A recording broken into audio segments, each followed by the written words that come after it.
پہلا سوال ہے، ایک بہن لاہور سے پوچھتی ہیں کہ ہمارے حصے کی نماز بھی پڑھ لینا، یہ جملہ کہنا شرعاً کیسا ہے؟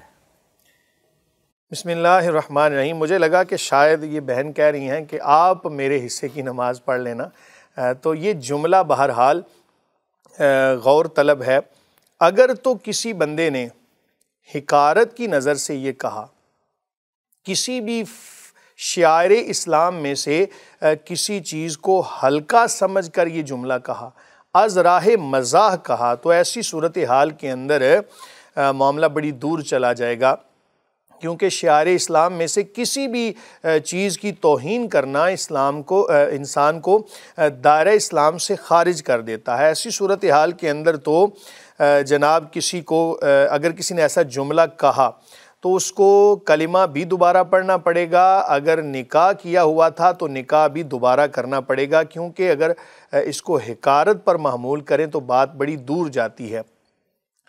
چونکہ یہ واضح طور پر کسی ایک بندے کے لیے حکم نہیں لگایا جا رہا، اس لیے میں نے آپ کے سامنے واضح طور پر بیان کر دیا۔ جب یہ کوئی جملہ کہے گا تو اس سے بہرحال تفصیل طلب کی جائے گی کہ تم نے ایسا جملہ کیوں کہا۔ یہ جو لوگ کہہ دیتے ہیں کہ جی ہمارے حصے کی نماز پڑھ لینا، کبھی انہوں نے یہ نہیں کہا ہوگا کہ ہمارے حصے کا نکاح بھی کر لینا، ہمارے حصے کا جناب کھانا بھی کھا لینا، اور ہمارے حصے کے چاول وہاں پڑے ہیں وہ بھی ایسی کوئی بات کبھی آپ کو سننے کو نہیں ملے گی۔ لیکن جب ہم کہیں جناب نماز پڑھ لیں تو اکثر یہ چیزیں سننے کو ملتی ہیں، اور لوگ نادانی کے اندر ایسی باتیں کر جاتے ہیں۔ یہ بات یاد رکھیے گا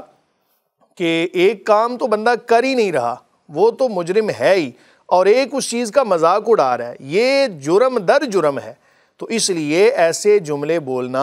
اور ایسے معاملات سے مکمل طور پہ پرہیز کریں۔ اگر آپ ایک کام نہیں کر رہے تو بھائی جو کر رہے ہیں ان کو کرنے دیجئے اور ان کے لیے دعا کیجئے۔ بلکہ میں تو یہ کہوں گا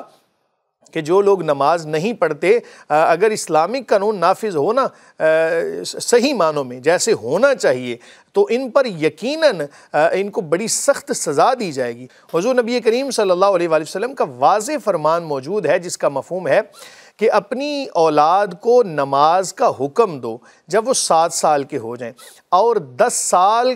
عمر ہونے کے باوجود اگر نماز نہیں پڑھتے تو ایسی صورتحال کے اندر ان کو مارو، کہ نماز نہ پڑھنے پر ان کو سزا دو۔ اور یہ سزا دینے والا ذرا توجہ کیجئے گا کون کہہ رہا ہے؟ اللہ رب العالمین۔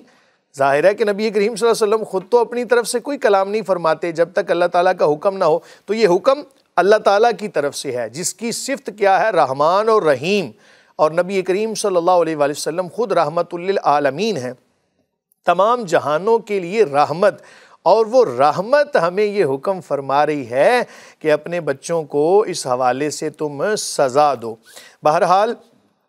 اس جملے پر غور کیجئے، اگر یہ استہزاء پر محمول کریں یعنی اس کو مزاح پر محمول کریں تب بھی یہ بڑا خطرناک ہے، اور اگر اس کو ویسے آپ مطلقاً رہنے دیں تب بھی یہ خطرناک ہے۔ اگر ایسا جملہ کہیں زندگی میں کہا، توبہ استغفار بھی کریں، اللہ تعالیٰ سے معافی بھی مانگیں، اگر حقارت پر محمول تھا تو تجدید نکاح بھی کریں۔ اگر کوئی آدمی سستی اور غفلت کی وجہ سے کہہ دیتا ہے کہ ہمارے حصے کی بھی نماز پڑھ کے آ جاؤ، بات تو وہی آگی قاری صاحب کہ جب یہ جملہ ہم کہیں گے تو نماز کی توہین اس کے اندر ہے، اور جس چیز کے اندر بھی ارکان اسلام میں سے، شعائر اسلام میں سے کسی کی توہین پائی جائے تو اس کے حوالے سے اکثر فقہا نے کفر تک لکھا ہے۔ اس لیے میں نے کہا احتیاطاً آپ کلمہ بھی پڑھ لیں اور تجدید نکاح بھی کر لیں، یہ جملہ کہنا بڑا خطرناک ہے۔ یہ انکار نماز بھی بن رہا ہے نا؟ انکار نماز بھی ہے، ظاہر ہے ہر لحاظ سے یہ جملہ بڑا خطرناک ہے، تو اس پر غور کریں۔ بہرحال جی مفتی صاحب، بہت اچھے طریقے سے آپ نے اس سوال کا جواب دیا۔ جی بہن، آپ کو بھی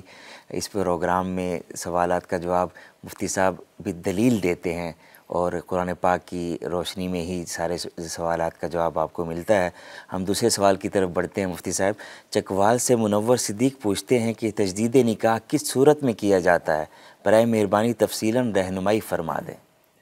بسم اللہ الرحمن الرحیم۔ تجدید نکاح یعنی نکاح کو دوبارہ سے کرنا، یا نکاح کی جدت کہنا، یا نکاح کو نیا کرنا کہہ لیں، کوئی بھی آپ اس کو جملہ اس کو نام دے دیں۔ یہ اس صورت میں کیا جاتا ہے کہ جب آپ کا نکاح کسی وجہ سے نکاح کے اندر کوئی خرابی واقع ہو جائے، ایسی صورتحال کے اندر تجدید نکاح کیا جاتا ہے۔ ایک صورت یہ بیان کی جاتی ہے، مثال کے طور پر کسی بندے نے اپنی بیوی کو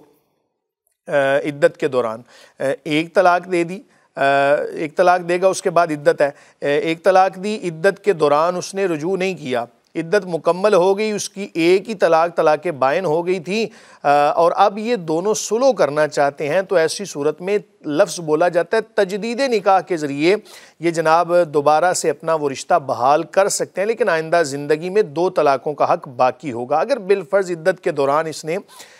2 طلاقیں دی تھیں، ایسی صورتحال کے اندر بھی عدت مکمل ہونے پر پہلا نکاح ختم ہو گیا، اب تجدید نکاح کے ذریعے یہ اپنا رشتہ دوبارہ قائم کر سکتے ہیں، لیکن آئندہ زندگی میں 1 طلاق کا حق باقی رہے گا۔ یاد رکھیں، ایک نکاح کے ساتھ بندے کو 3 طلاقوں کا حق بندے کے پاس ہوتا ہے۔ اب وہ جس طرح بھی اپنے حق کو استعمال کرے، گناہ کے طریقے پر کرے تب بھی اس نے اپنا حق استعمال کر لیا، اگر جائز طریقے پر کرتا ہے تب بھی اس نے اپنا حق استعمال کر لیا۔ تو جب 3 طلاقیں ہو گئیں تو اب تجدید نکاح نہیں کیا جاتا، اب 3 طلاقیں ہو جانے کے بعد تجدید نکاح کرنا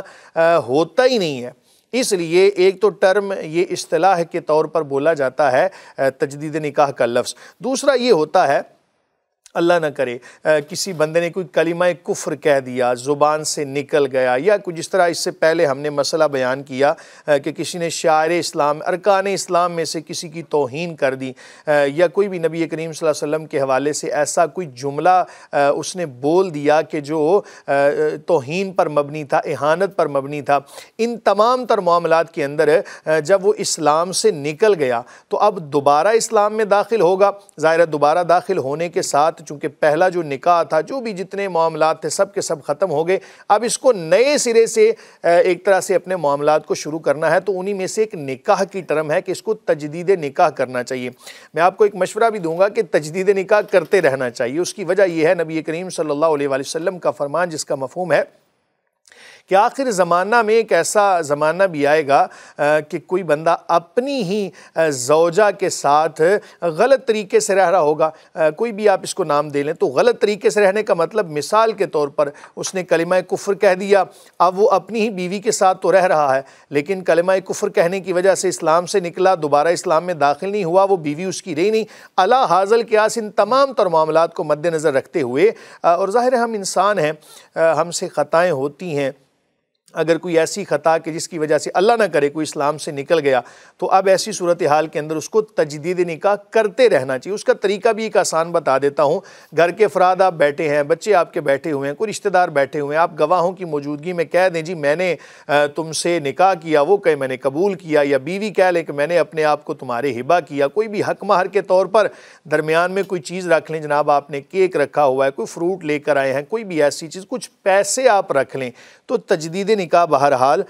کرتے رہنا چاہیے۔ اب بعض لوگ ایسے بھی ہیں تجدید نکاح کا بار بار کہتے ہیں جی تم نے فلاں مسلک والے کو جا کے سلام کر لیا لہٰذا تمہارا کفر میں جانا ثابت ہو چکا ہے، جاؤ تجدید نکاح کرو، بیوی نکاح سے نکل گئی ہے۔ کیا یہ باتیں بھی ٹھیک ہیں؟ دیکھیں جہاں تک معاملہ ہے نا مسالک کے حوالے سے، تو یہ تو بڑی لمبی تفصیل ہو جائے گی، اس لیے میں نے کہا کہ جب آپ کو 2 لفظوں میں دو لفظوں میں یہی کہوں گا کہ تجدید نکاح کرتے رہنا چاہیے، احتیاط پر مبنی ہے۔ دیکھیں نا کہ ہم کم از کم اس وعید سے بچ جائیں کہ جو نبی کریم صلی اللہ علیہ وسلم نے نہیں، وہ جو لوگ بار بار کہہ دیتے تم نے فلاں کا جنازہ پڑھ لیا، اس کا جنازہ کیوں پڑھا، تم کفر میں میں آپ داخل کے ہو سامنے گئے، ایک فرمان رکھتا ہوں، وہ کہنا صحیح ہے ان کا، یہ تھوڑا بتا میں دیجیے۔ حضرت امام اعظم ابو حنیفہ علیہ رحمہ کا ایک فرمان سامنے رکھتا ہوں کہ حتی الامکان کسی کو کفر سے بچانا چاہیے، چھوٹی چھوٹی باتوں پر، اور بے جا تکفیری فتاوی جات کے بہت زیادہ نقصانات دیکھنے کو ملتے ہیں، تو یہ تو ایک آخری درجہ ہوتا ہے جناب کسی کو حد کفر تک پہنچا دینا، اس سے نیچے بھی بڑے درجات ہیں جناب، اس لیے کچھ خیال کریں امت کا، امت پر رحم کریں۔ ہمارا مقصد لوگوں کو کافر بنانا نہیں، ہمارا مقصد لوگوں کو مسلمان بنانا ہے۔ ہمارے ہاں مسلمان بنانے والے اب کم رہ گئے اور کافر بنانے والے زیادہ رہ گئے۔ اللہ تعالیٰ بحیثیت مسلمان ہم سب کو ہدایت عطا فرمائے۔ بہت اچھا آپ نے جواب دیا۔